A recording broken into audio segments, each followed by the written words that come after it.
श्री राधे। आप सब लोगों को मैं बहुत बहुत धन्यवाद देता हूँ। मेरा प्रयास था कि भागवत में जो बढ़िया प्रसंग है, कोई प्रसंग छूटे नहीं, और जो अमृत जैसे प्रेरक श्लोक हैं उनका अर्थ आपको बताऊं। और आप लोग बड़ी तन्मयता से देख रहे हैं, मुझे पता लग जाता है कि कितने व्यूज हैं। पर एक थोड़ा सा आपसे मैं निवेदन करना चाहता हूँ। आज चतुर्थ स्कंध, श्रीमद् भागवत का चतुर्थ स्कंध संपन्न हो रहा है। अब कल से लेकर 14 अगस्त तक इस क्रम को, 5वें स्कंद को अभी हम चला नहीं रहे, कुछ बीच में व्यवधान आ गया है। तो इस बीच में यानी कल से लेकर 14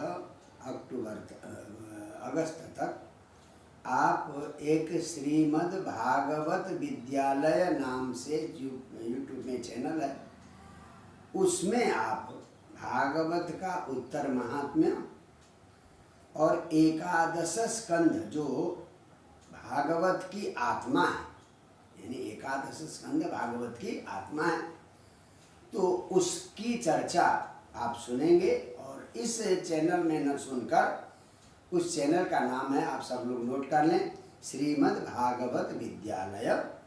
मैं ही बोलूँगा, मैं ही करूँगा, परंतु वो चैनल का नाम दूसरा होगा जहाँ मैं पढ़ाता हूँ।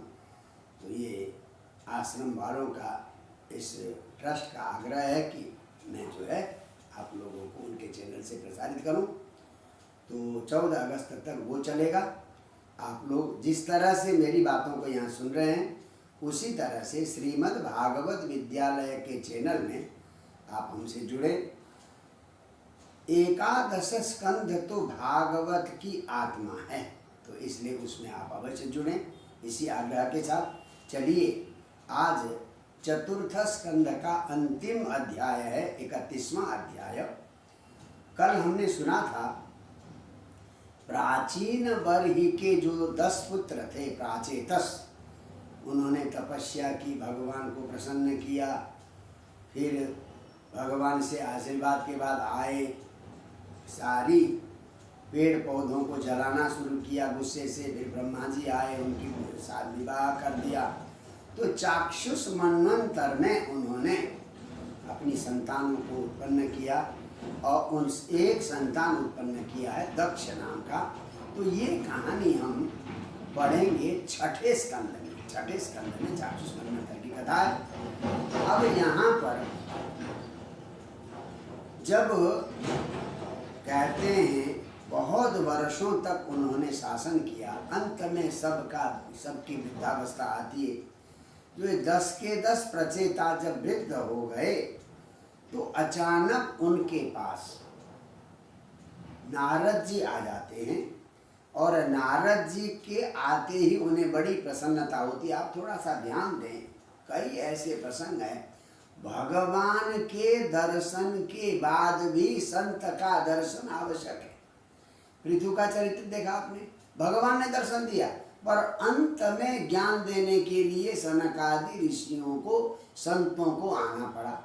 अब ये 10 प्रचेताओं को भी भगवान ने दर्शन दिया था, सारा आशीर्वाद दिया, वरदान दिया, सब कुछ किया, परंतु अंतिम समय में अंतिम उपदेश के लिए यहाँ नारद जी आ जाते हैं। तो इसका यहाँ अर्थ ये स्पष्ट है, भगवत दर्शन के बाद भी संत कृपा आवश्यक है, संत का उपदेश आवश्यक है।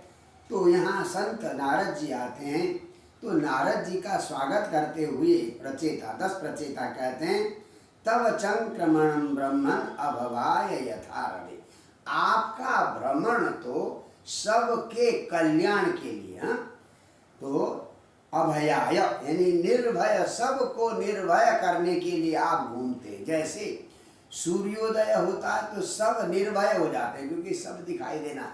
जैसे सूर्य का चलना समस्त प्राणियों को क्या करता है, निर्भय करता है। अंधेरे में तो भय होता है, तो सूर्य के उदय होते ही भय गायब हो जाता है। उसी प्रकार से जीव को निर्भय करने के लिए संतों का चलना होता है। तो अब कहते हैं आप तो हमें अभय दान देने के लिए आए, जब भगवान ने और भगवान शंकर ने जैसा हमें कहा था उनकी आज्ञा के अनुसार हमने गृहस्थ धर्म का पालन किया और बहुत समय, हजारों समय गृहस्थ धर्म में बिताया। अब हमें आप आत्मज्ञान दीजिए। देखिए, जिनको भगवान की उपासना की पद्धति भगवान शंकर ने दी और तपस्या के बाद स्वयं भगवान ने दर्शन दिया, फिर भी आत्मज्ञान के लिए किससे याचना कर रहे हैं? संत नारद से याचना करते हैं। तो तन्नः प्रदोदयाध्यात्म ज्ञानम तत्व, जिससे तत्पार्थ दर्शन हो, तत्व का ज्ञान हो, हमें आध्यात्म ज्ञान दीजिए।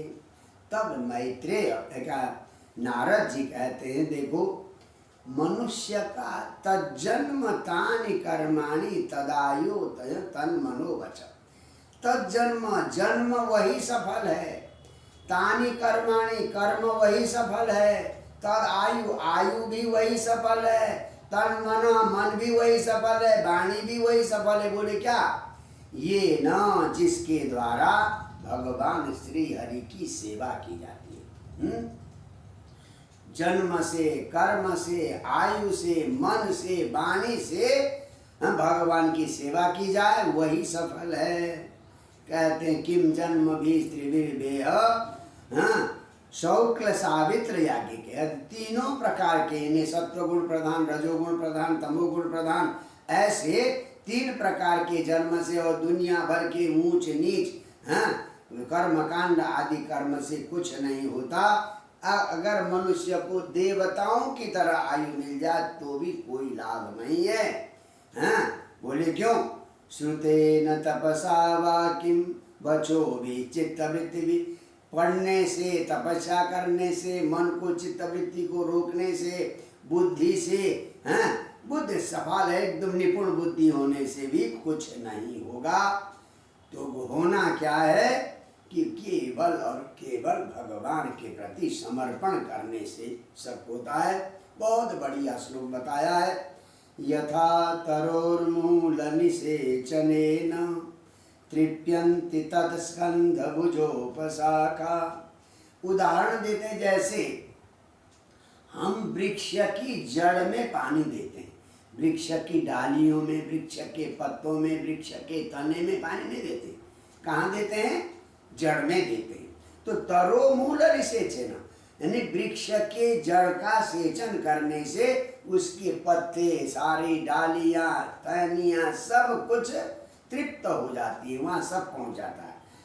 और प्राणोपधारा चयतेन्द्रियाणा, आप हाथ को नहीं खिलाते, नाक को नहीं खिलाते, पैर को नहीं खिलाते, किसको खिलाते?